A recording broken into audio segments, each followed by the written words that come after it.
Welcome to Terence Sobesdani Lecture. Chapter 11, Social Media Marketing. Good afternoon, sir. Hi, sir. How are you?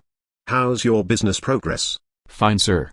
Both of us are in the progress of creating Facebook fan page, Google+, and Twitter for our business. Great. Social media marketing is vital nowadays. Social media marketing? Another form of marketing? Oh my God.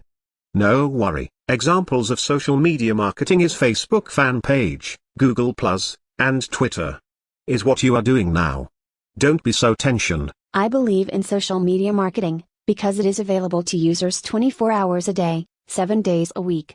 Also, I like the culture of participation, which allow, no boundary of the interaction, with other people and companies, open access to venues, that allow users to share content. Agreed. This is called online community, where groups of people who come together, for a specific purpose, who are guided by community policies, and who are supported by internet access, that enables virtual communication. Therefore, I may not need to own a physical store, because the web is the platform.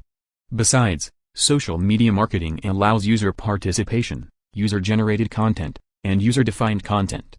Once the online community have high engagement with our brand, they will deliver positive word of mouth.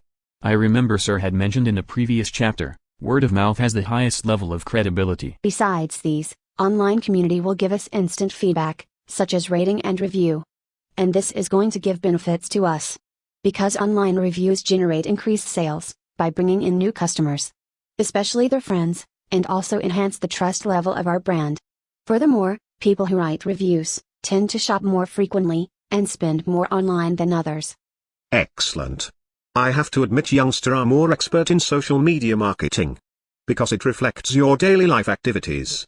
Just to add on, there are 5 key components to word-of-mouth marketing, as stated by Word of Mouth Marketing Association. Such as educating people about your products and services. Identifying people most likely to share their opinions. Providing tools that make it easier to share information. Studying how, where, and when opinions are being shared, and listening, and responding to supporters, detractors, and neutrals. John, do you notice, not all e-retailers offer reviews and ratings on their sites? Yes. Because they fear that dissatisfied customers will use the review feature as a venue to flame their brand. However, I think retailers can benefit from negative reviews, and should welcome them. Negative reviews give them the information they need to assess risk and weakness. Negative reviews give valuable information to the retailer on products that should be improved, augmented, or discontinued. Therefore, nowadays business must ensure high standards when it comes to product quality and service. Brands should embrace consumer options and not try to hide from them. Also, organizations should engage in word-of-mouth marketing by actively giving people reasons to talk about the brand. Brilliant. Therefore, today, we need to add the 5th P to the marketing mix. The participation. Companies should try their best to leverage social reviews and ratings. Because this belongs to participation. For instance, authenticity, accept organic word of mouth.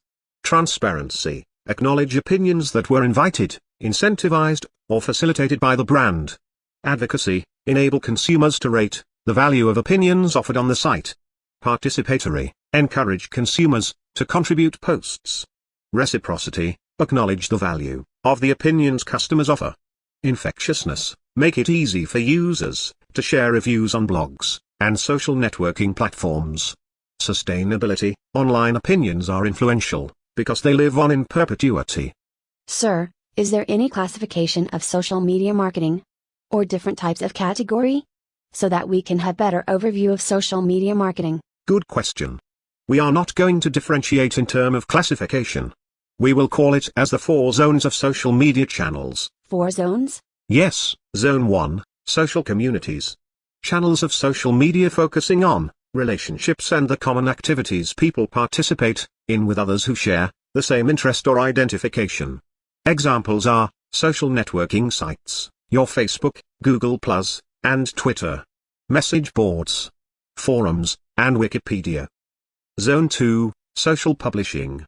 Sites which aid in the dissemination of content to an audience, such as blogs, micro-sharing sites, microblogging sites, media sharing sites, social bookmarking, and news sites. Here are some prominent vehicles, within different types of media, for video sharing, such as YouTube, Vimeo, and Ustream. Photo sharing, Flickr, Snapfish, and Photobucket. Music and audio sharing, iTunes, Live365, and Podcast Alley. Zone 3, social entertainment. Encompasses channels and vehicles that offer opportunities for play and enjoyment. For instance, social games, socially enables console games, alternate reality games, virtual worlds, and entertainment communities.